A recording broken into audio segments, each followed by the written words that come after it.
सम्मानित साथियों, मैं संजय दास उर्फ महाप्रज्ञा आपका स्वागत करता हूं SSB blog and social work में। साथियों, आज के वीडियो में बात करेंगे हम के जो सोशल मीडिया पर प्राथमिक शिक्षक भर्ती परीक्षा का पेपर वायरल हो रहा था, जिसके विषय में जांच चल रही थी। उस जांच में क्या पाया गया? यह सागर के ज्ञानवीर कॉलेज, जो परिवहन मंत्री गोविंद सिंह राजपूत जी की कॉलेज से वायरल हुआ था। मनोज पाटिल नाम का छात्र जो परीक्षा में बैठा था, उसका पेपर था।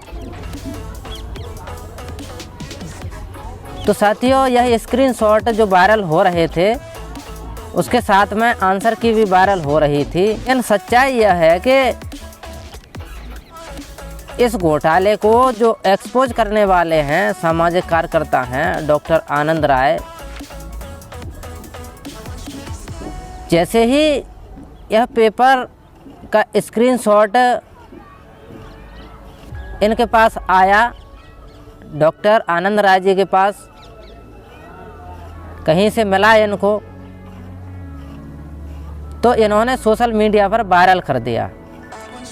क्योंकि वह जानते हैं कि प्रदेश में युवा बेरोजगार हैं और इस प्रकार की धांधली से कोई गरीब व्यक्ति अगर शिक्षक बनना चाहे तो नहीं बन पाएगा। और उन्होंने सोशल मीडिया पर पेपर को वायरल कर दिया।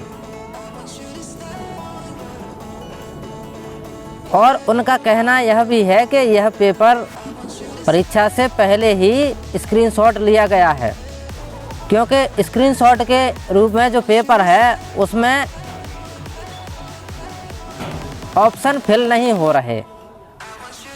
तो इस बात से स्पष्ट है कि यह पेपर परीक्षा से पहले का ही है। और जांच में जो बताया जा रहा है कि यह स्क्रीनशॉट परीक्षा के दौरान लिया गया है या बाद में लिया गया है, इस बात का पता नहीं चल सका है। यह पूरी तरह से झूठ है। आनंद राय जी का कहना है कि मैं एफआईआर से डरने वाला नहीं हूं।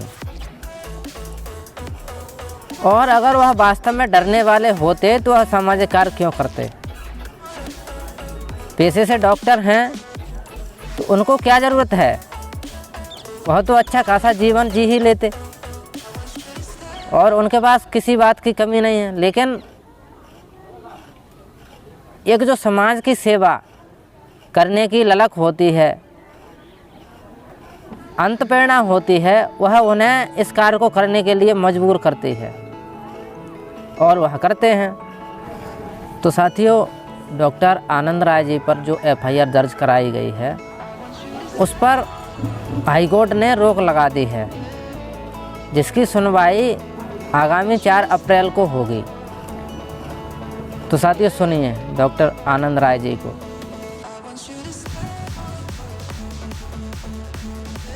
मुख्यमंत्री सचिवालय में पदस्थ उप सचिव, जो कि मूलतः नौसैनिक हैं और उनकी प्रतिनियुक्ति जो है मुख्यमंत्री निवास पर की गई है, और जो मुख्यमंत्री निवास में रहकर आदिवासी मामलों को देख रहे हैं, लक्ष्मण सिंह मरकाम जी ने मेरे खिलाफ एट्रोसिटी एक्ट में एक एफआईआर करवाई है। और मैं आपको बताना चाहता हूं कि जो एट्रोसिटी एक्ट बना है, ये अनुसूचित जाति जनजाति के उत्पीड़न को रोकने के लिए बना हुआ है। हम जैसे लोग जिनकी भ्रष्टाचार को उजागर करने में इस प्रदेश में एक पहचान है, व्यापम घोटाला और भी कई बड़े बड़े घोटाले, ड्रग ट्रायल, ये सब घोटाले हमारे द्वारा उजागर किए गए हैं। इस प्रदेश के अंदर आरटीआई के माध्यम से हमने युवाओं को एक टूल दिया, जिसके माध्यम से उन्होंने घोटालों को उजागर किया। और हम जो आरटीआई एक्टिविस्ट हैं, उन्होंने अपनी जान पर खेलकर इस प्रदेश के बेरोजगार युवाओं की आवाज उठाई। अभी मुझे जानकारी लगी है कि कल एक पोस्ट मेरे द्वारा शेयर की गई थी, जिसमें एक लक्ष्मण सिंह करके एक व्यक्ति है, जिसका मोबाइल के स्क्रीनशॉट्स हैं, जिसमें टीचर की जो परीक्षा थी वर्ग 3 की, उसके पेपर और उसके आंसर की थी।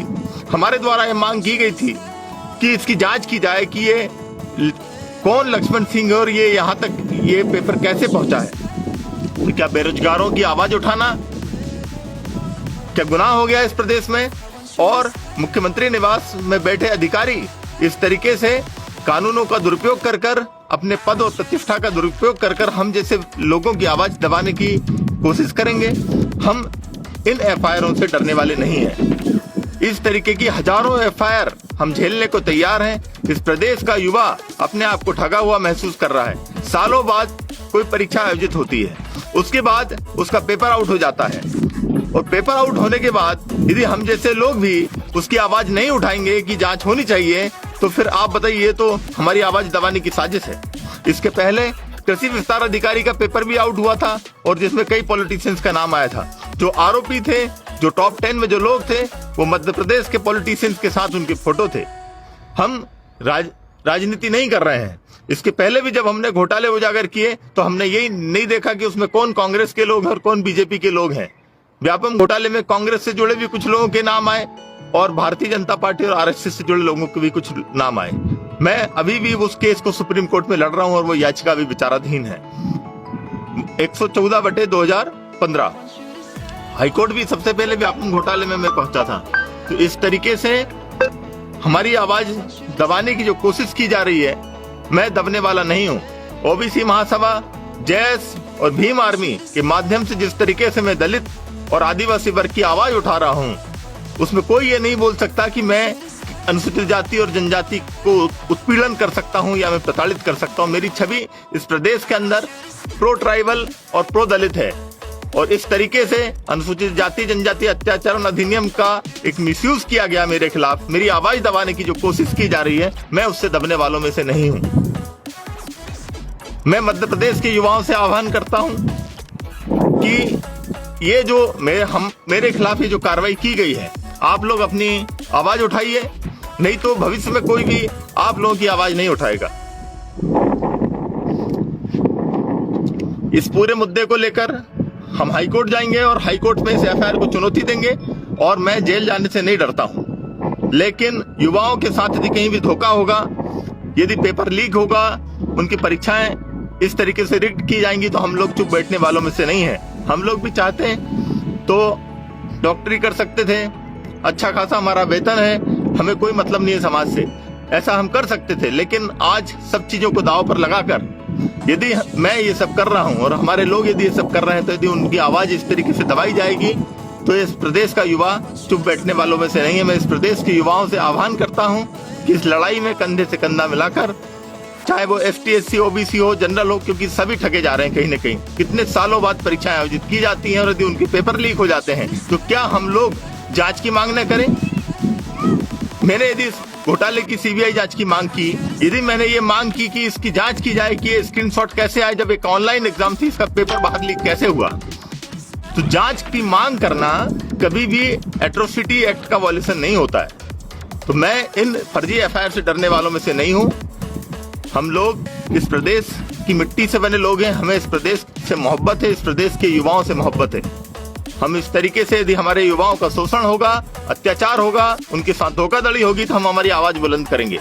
जय हिंद, जय भारत।